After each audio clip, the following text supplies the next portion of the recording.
Hello everyone. पिछले के video में हम लोगों ने मैथ का एक्सरसाइज 9.1 का क्वेश्चन नंबर 9 तक सारे क्वेश्चन को सॉल्व कर लिया था। अब हम लोग क्वेश्चन नंबर 10 को सॉल्व करना शुरू करते हैं और आगे के क्वेश्चन को भी सॉल्व करते हैं। क्वेश्चन नंबर 10 में है, two poles of equal heights are standing opposite each other on either side of the road which is 80 metre wide. From a point between them on the road, the angle of elevation of the top of poles are 60 degree and 30 degree. Find the height of the poles and the distance of the point from the poles. कह रहा है कि दो poles हैं जो कि equal height के हैं, सेम हाइट के हैं। दो पोल्स, वो दोनों कहाँ हैं? एक दूसरे के अपोजिट में है, यानी कि आमने सामने है। Either side of the road, यानी एक इस साइड पे है तो रोड के इस साइड पे एक पोल है, तो एक पोल कहाँ होगा? रोड के उस साइड होगा, दोनों एक दूसरे के सामने। और रोड का जो लेंथ वाइड है, रोड का चौड़ाई 80 मीटर दिया हुआ है यहाँ पे। From a point between them on the road the angle of elevation of the top of pole are 60 degree and 30 degree. हो रहा है वो दोनों पोल के बीच एक पॉइंट है रोड पे, जहाँ उस पॉइंट से एक पोल पे अगर एंगल 30 डिग्री बन रहा है तो दूसरे पोल पे 60 डिग्री का एंगल बन रहा है। Find the height of the poles.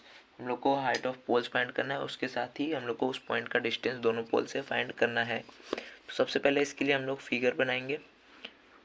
Figure यहाँ पे बना लेते हैं।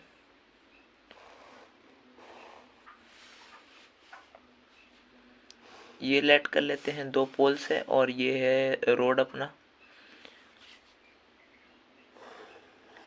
ये ग्राउंड मान लिए और यहाँ ए और ये बी, ये क्या मान लिए? रोड मान लिए।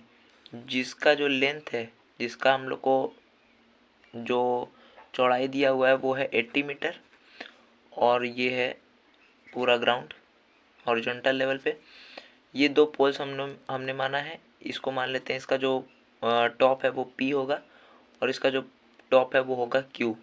ठीक है, तो इस तरीके से ए पी एक पोल हो गया और बी क्यू दूसरा पोल हो गया।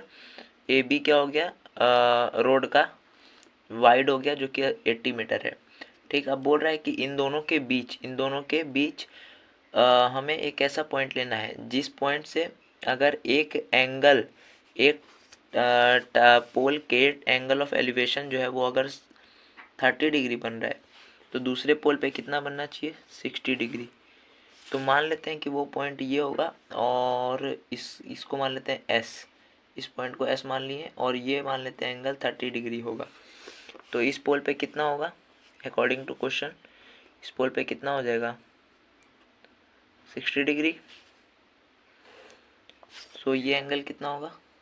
60 डिग्री। ये पॉइंट एस है। तो अब बोल रहा है कि ये दोनों पोल्स का जो है हाइट फाइंड करना है, तो दोनों सेम हाइट के हैं तो एच मान लेट कर लेते हैं कि ये दोनों कितने हाइट के होंगे? एच हाइट के। ठीक, एच हाइट के दोनों पोल्स हो गए। इस पॉइंट का इस पोल से कितना डिस्टेंस है और इसी पॉइंट का इस पोल से कितना डिस्टेंस है, ये भी हम लोग को फाइंड करना है। तो अब पूरा हम लोग को 80 मीटर दिया हुआ है। तो क्वेश्चन को सॉल्व करने के लिए हम लोग क्या करेंगे कि किसी भी एक को, या तो इसको मान लें या फिर इसको, किसी को एक कुछ मान लेते हैं। जैसे इसको हम लोग मान लेते हैं x। यहाँ से यहाँ हम लोग क्या मान लिए? यहाँ से यहाँ हम लोग मान लिए x मीटर। तो यहाँ से यहाँ आप ऑटोमेटिक क्या हो जाएगा? पूरा है 80, इतना हो गया x, तो इतना कितना होगा? पूरा में से इतना माइनस कर दें, यानी पूरा 80 माइनस एक्स, तो ये कितना हो जाएगा? 80 माइनस एक्स मीटर। ठीक, इसका ये आ गया। अब ये चीज, जितना भी चीज़ हम लोगों ने यहाँ पे कंस्ट्रक्ट किया है, ड्रॉ किया है, उस सभी चीज़ को यहाँ सबसे पहले लिखेंगे। और क्या पोल हम लोगों ने लेट किया है, क्या दूसरा पोल लेट किया है, क्या ग्राउंड है, सब कुछ लिख देंगे।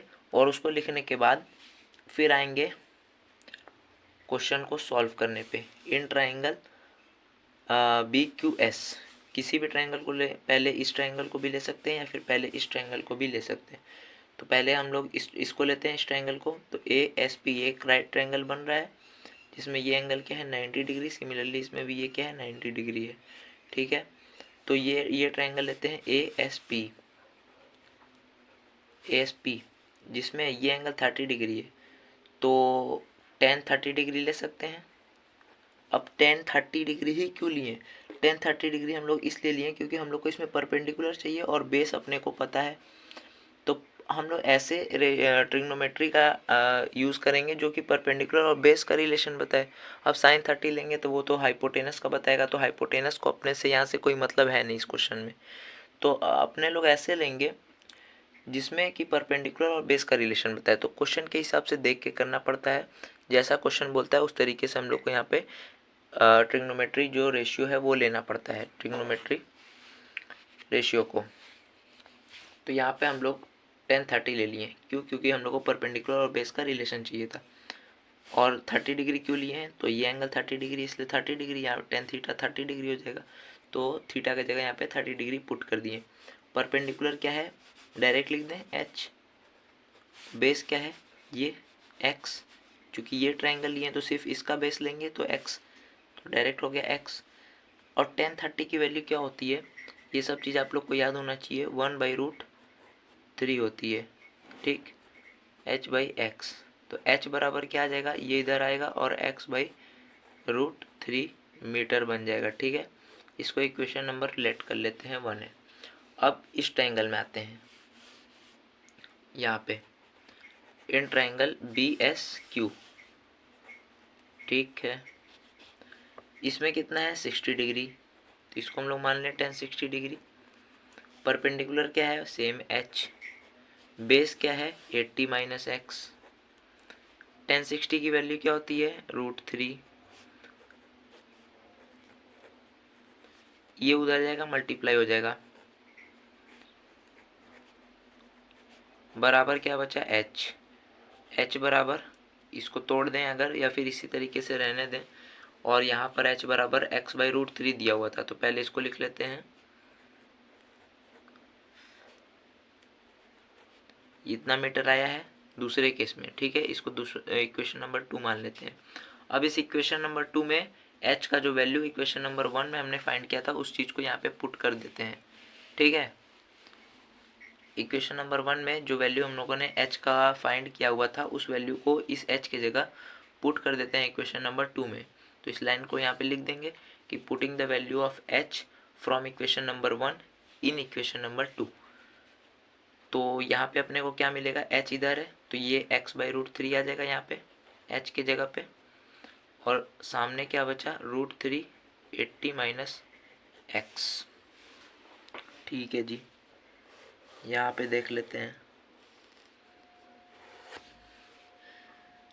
यहाँ पे है x/√3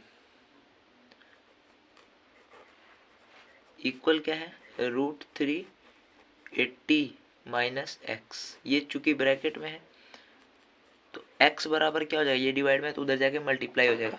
तो मल्टीप्लाई किससे होगा? सिर्फ √3 से ही तो होगा, क्योंकि ये तो पूरा इसके मल्टीप्लिकेशन में है। तो ये क्या हो जाएगा?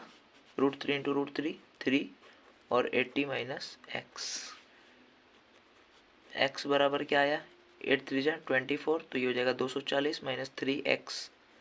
और इस 3x को इधर भेजेंगे तो प्लस आ जाएगा और 3x + x हो जाएगा और बराबर 240। ये कितना हो जाएगा? 4x बराबर 240। x बराबर 4 5 जा 20, 4 6 जा 24, 60 मीटर। ये 4 नीचे डिवाइड में आ गया तो x बराबर 60 मीटर आया। x क्या? यहाँ से यहाँ तक का डिस्टेंस, यानी कि ये जो पॉइंट S है वो AP पोल से 60 मीटर के डिस्टेंस पे है। वहीं अगर हम लोग BQ पोल से देखें तो 80 - x और x की वैल्यू 60, तो 80 - 60 यानी कि 20। तो BQ पोल से ये जो पॉइंट S है ये 20 मीटर के डिस्टेंस पे है। इतना हम लोग यहाँ पे लिख देंगे आंसर में, सिंपली। और अपने से क्या बोला था? इसका हाइट फाइंड करने के लिए x बराबर आ गया है, तो यहाँ पे हम लोग रख दें इक्वेशन नंबर 1 में, putting the value of x in 1, equation number 1। तो यहाँ पे अगर हम लोग x की वैल्यू रखें तो ऊपर है x/√3 है, तो x की जगह 60 आ जाएगा और √3, तो सिंपली ये हो जाएगा √3/√3 से हम लोग मल्टीप्लाई कर दें और इसके √3 में है, इसके बाई में √3 है, तो ये बन जाएगा 60 √3 और √3 × √3 3, तो ये आ जाएगा 3 2 जा 6 20 √3 मीटर। इस पोल का जो वो हाइट होगा वो क्या होगा? 20 √3 मीटर। तो जो पोल का हाइट है, दोनों पोल का हाइट सेम है, तो 20√3 मीटर इस पोल का हाइट होगा। और इस पॉइंट का जो डिस्टेंस है वो एपी पोल से बोले तो एपी पोल से कितना के मीटर के डिस्टेंस पे है, वो है 60 मीटर, और बी क्यू पोल से 20 मीटर के डिस्टेंस पे है। तो देख लीजिए, इस तरीके से ये जो क्वेश्चन है हम लोग को सॉल्व करना होगा। ठीक है, तो क्वेश्चन में जो चीज़ बोला गया है हम लोग उस तरीके से अगर ऐसा फिगर बना के ऐसा फिगर बनाएंगे तो हमारा क्वेश्चन कभी गलत नहीं होगा, हमारा क्वेश्चन हमेशा सही होगा। अब आगे हम लोग क्वेश्चन नंबर 11 देख लेते हैं। A TV tower stands vertically on a bank of a canal from a point on the other bank directly opposite to the tower. The angle of elevation of the top of the tower is 60 degree from another point 20 meter away from this point on the line joining this point to the foot of the tower. The angle of elevation of the top of the tower is 30 degree. See figure 9.12। तो ये figure हम लोग को इस question में given है, जिसके वजह से ये क्वेश्चन थोड़ा आसान हो जाएगा करने में। Find the height of the tower and the width of the canal. तो इसमें बोल क्या रहा है कि एक टीवी टावर है जो कि एक बैंक ऑफ कैनाल पे क्या है स्टैंड है, मतलब बैंक ऑफ कैनाल पे क्या है लगा हुआ है। एक पॉइंट है जो कि दूसरे बैंक पे है जो कि डायरेक्टली अपोजिट है, किसके, इस टावर के डायरेक्टली अपोजिट है, यानी इस टावर के जस्ट सामने होगा। तो ये है, ये वो पॉइंट मान लिया है जो कि बैंक ऑफ कैनाल दूसरा है। ठीक है, the angle of elevation of the top of the tower, इस टॉप से जो एंगल ऑफ एलिवेशन इस पॉइंट से बन रहा है वो 60 डिग्री है। और एनदर पॉइंट जो कि इस पॉइंट से 20 मीटर की दूरी पे है, उससे यहाँ का जो एंगल ऑफ एलिवेशन बन रहा है वो 30 डिग्री है। तो अब हमसे पूछ रहा है इस टावर का हाइट क्या है और इसका विड्थ ये, यानी कि ये डिस्टेंस क्या है। तो चलिए इसको भी देख लेते हैं कैसे सॉल्व होगा। तो सबसे पहले तो हमने ये फिगर यहाँ कॉपी पे बना लिया है, तो इस बुक को साइड हटा देते हैं और इस कॉपी पे देखते हैं कैसे ये सॉल्व होगा। तो ये वो टावर था, ठीक है, ये वो टावर हो गया, और ये वो दूसरा जो बैंक था वो ये हो गया, और ये दूसरा पॉइंट डी जहाँ से एंगल ऑफ एलिवेशन कितना 30 डिग्री बन रहा था। तो सबसे पहले तो हम लोग इसको लेट कर लेते हैं कि ये x होगा, और ये जो इसका हाइट है वो हम लोग मान लेंगे कि h मीटर होगा। ठीक है, क्योंकि बिना लेट किए होगा नहीं। ठीक, तो इसको हम लोग h मान लिए। अब आगे क्या करना है, देखिए यहाँ पे दो ट्रायंगल हो रहा है, एक तो ये ट्रायंगल राइट ट्रायंगल मिल रहा है हम लोग को, और एक पूरा ये राइट ट्रायंगल मिल रहा है। तो बस इन्हीं दो राइट ट्रायंगल का यूज़ करके हम लोग ये दोनों ही फाइंड करेंगे। तो सबसे पहले हम लोग क्या लेंगे, ए बी सी ट्रायंगल ले लेते हैं छोटा वाला। लेकिन उससे पहले मान लीजिए फिगर दिया हुआ है तो हम लोग बस इतना लिख देंगे कि लेट बी सी बराबर एक्स और हाइट ऑफ टावर बराबर एच मीटर। ठीक, उसके बाद आएंगे in triangle A B C, in triangle A B C tan 60 degree ले लें। अब 10 क्यों लिए, परपेंडिकुलर और बेस का रिलेशन दिखाना है, रिलेशन ही हम लोग को इसका चाहिए, इसलिए हम लोग 1060 लिए। तो 1060 हो गया, थीटा की जगह 60 पुट कर दिए क्योंकि यहाँ पे दिया हुआ है 60 डिग्री। परपेंडिकुलर क्या है, h है, बेस क्या है x, अभी हम लोगों ने लेट किया हुआ है। 1060 की value √3 height by x, h बराबर क्या आ गया √3x। ठीक, इसको इक्वेशन नंबर 1 मान लिए। दूसरी बात, in triangle A B D, ये पूरा ट्रायंगल, तो ए बी डी, ठीक है, ए बी डी लिए पूरा ट्रायंगल, जिसमें 1030 डिग्री लेंगे क्योंकि इसमें भी परपेंडिकुलर और बेस का क्या करना है, रिलेशन दिखाना है। तो 1030 लिए, और परपेंडिकुलर बोले तो एच, बेस क्या हो जाएगा, ये 20 है और ये x है, तो 20 + x पूरा हो जाएगा इसका बेस। तो यहाँ लिख दें 20 + x। 1030 की वैल्यू 1/√3 हाइट बाई 20 + x, इसको उधर भेज देंगे तो हाइट बराबर क्या आ जाएगा 20 + x, उधर मल्टीप्लाई हो जाएगा और डिवाइडेड में है √3। ठीक है, इसको इक्वेशन नंबर 2 मान लिए। h बराबर √3/x है, तो इस h के इक्वल इसको पुट कर दें। तो पुट करेंगे तो क्या आएगा √3x, इस h के जगह इस h की वैल्यू यहाँ पे पुट कर दिए, ऊपर एक लाइन डाल देंगे, putting the value of h from equation number 1 in equation number 2। ठीक है, इक्वेट कर देंगे इससे 20 + x/√3, ये उधर जाके क्या मल्टीप्लाई हो जाएगा और क्या बन जाएगा √3 × √3 3x और इक्वल है 20 प्लस एक्स। ये प्लस एक्स उठ के इधर आएगा तो माइनस एक्स, और 3x minus X is equal to 2x। ये आ गया 20। x बराबर 20/2 यानी कि 10 मीटर। x क्या था हमारे पास, इसका विड्थ था, तो ये x बराबर क्या आ गया 10 मीटर, यानी कि इसका विड्थ क्या है 10 मीटर का इसका विड्थ है। और h देख लेते हैं। इक्वेशन नंबर 1 पे अगर हम लोग देखें तो क्या था, हम लोग के पास √3 इंटू एक्स था। x की वैल्यू हम लोग के पास आ गई है, तो यहाँ पे हम लोग x की वैल्यू रख दें जो कि है 10। तो h बराबर क्या आ जाएगा 10√3 मीटर, जो कि इस टावर का हाइट होगा। ठीक है, तो ये हाइट आ गया और ये विड्थ आ गया। तो इस तरीके से ये जो क्वेश्चन है सॉल्व होगा। अब लास्ट क्वेश्चन देख लेते हैं, जो कि इस वीडियो का लास्ट क्वेश्चन होगा, क्वेश्चन नंबर 12। इस एक्सरसाइज का लास्ट क्वेश्चन नहीं, सिर्फ इस वीडियो का लास्ट क्वेश्चन, जो कि क्वेश्चन नंबर 12 है।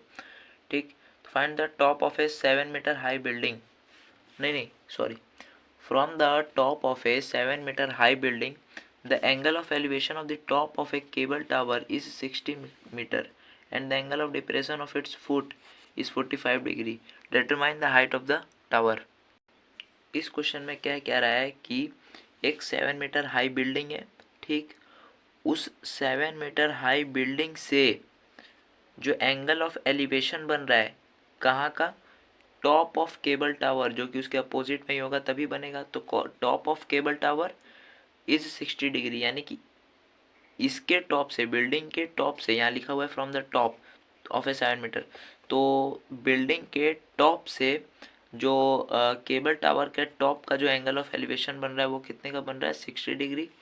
एंड उसी टॉप से जो एंगल ऑफ डिप्रेशन इसी टावर का बन रहा है वो है 45 डिग्री। तो हमसे इस टावर का हाइट पूछ रहा है, तो पहले तो इसका फिगर बनाएंगे। फिगर कैसे बनेगा वो देखेंगे यहाँ पे।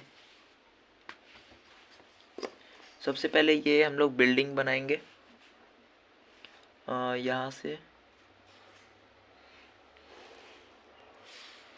और इससे थोड़ा हाइट इसका ऊंचा होना चाहिए टावर का, तभी तो इसके टॉप से इसका टॉप का एंगल ऑफ एलिवेशन बनेगा। ठीक, तो इसका हाइट मान लेते हैं ये है, और दोनों सेम ग्राउंड लेवल पे है, तो ये मान लेते हैं ये ग्राउंड लेवल हो गया। और ये क्या है टावर, ये बिल्डिंग ए भी मान लिए। ठीक है, ये सी डी क्या मान लिए, टावर मान लिए। ठीक, ये लाइन एक्स है जो कि ग्राउंड है। ठीक है, कोई दिक्कत वाली बात नहीं है। अब ये बिल्डिंग है तो इसका हाइट अपने को गिवन है, कितना है 7 मीटर। और इस बिल्डिंग से जो टॉप ऑफ टावर का जो टॉप का एंगल ऑफ एलिवेशन बन रहा है वो कितने का बन रहा है 60 डिग्री का बन रहा है। इसका मतलब क्या हुआ कि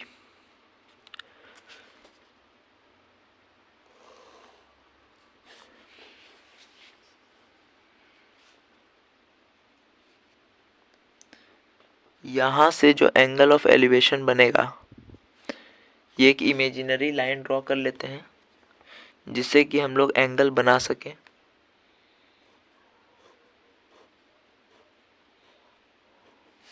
ये हो गया, तो ये यही होगा इसका top angle of elevation of top. तो ये 60 डिग्री है जैसा कि क्वेश्चन में दिया हुआ है। तो इसके टॉप से इसका टॉप का जो एंगल ऑफ एलिवेशन बना वो 60 डिग्री बन गया। इस इमेजिनरी लाइन को हम लोगों ने ड्रॉ कर दिया। और क्या बोल रहा है, इसी टॉप से इस एंगल ऑफ डिप्रेशन इस टावर का वो कितना बन रहा है वो भी यहाँ पे गिवन है, उसको भी देख लेते हैं।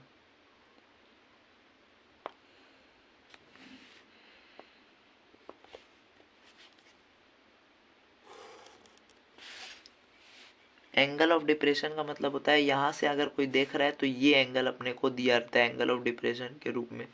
ठीक है, तो ये कितना दिया है 45 डिग्री। यहाँ लिखा हुआ है depression of its foot is 45 degree. तो जब ये एंगल 45 दे दिया और ये पैरेलल है तो ये 45, तो ये क्या हो जाएगा 45 ऑटोमेटिक क्या इंटीरियर एंगल से ये क्या हो गया, अल्टरनेट इंटीरियर एंगल से ये 45 डिग्री हो गया मैथ का बात। ठीक, तो ये 45 डिग्री हो गया, ये 60 डिग्री हो गया। बोल रहा है इसका हाइट फाइंड करो, इसका 7 मीटर हाइट दे दिया हुआ है। तो सबसे पहले क्या करेंगे कि इसको कुछ मानेंगे और इसको कुछ मानेंगे।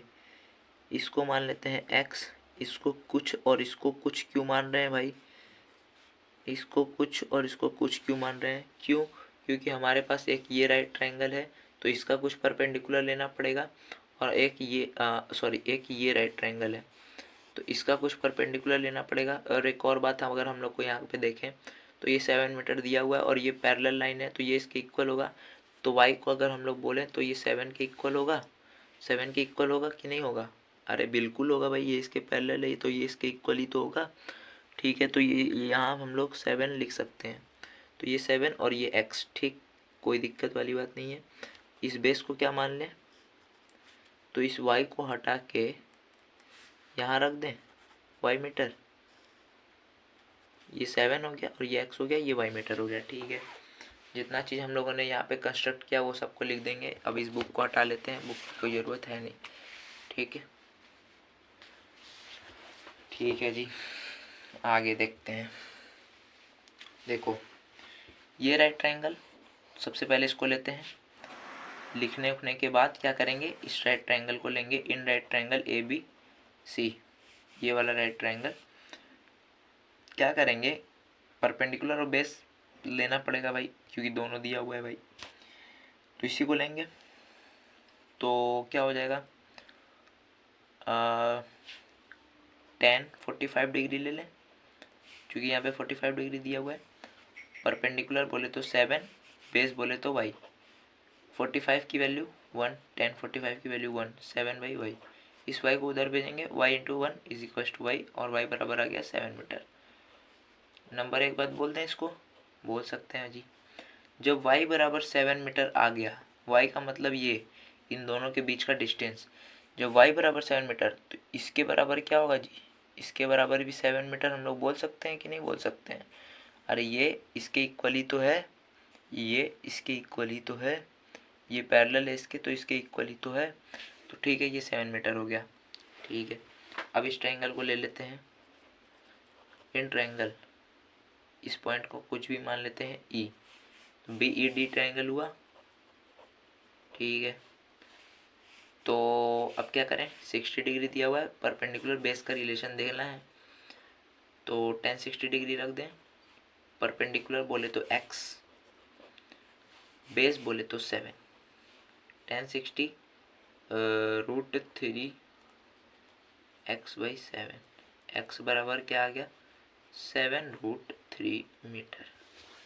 क्या समझ में आया, x बराबर 7√3 मीटर। हमसे बोला था हाइट ऑफ टावर फाइंड करने को, क्वेश्चन में क्या बोला था, यहाँ क्वेश्चन में आप देख सकते हैं, क्वेश्चन में बोला हुआ है determine the height of the tower. हमारे पास x की वैल्यू है, इसकी भी वैल्यू है।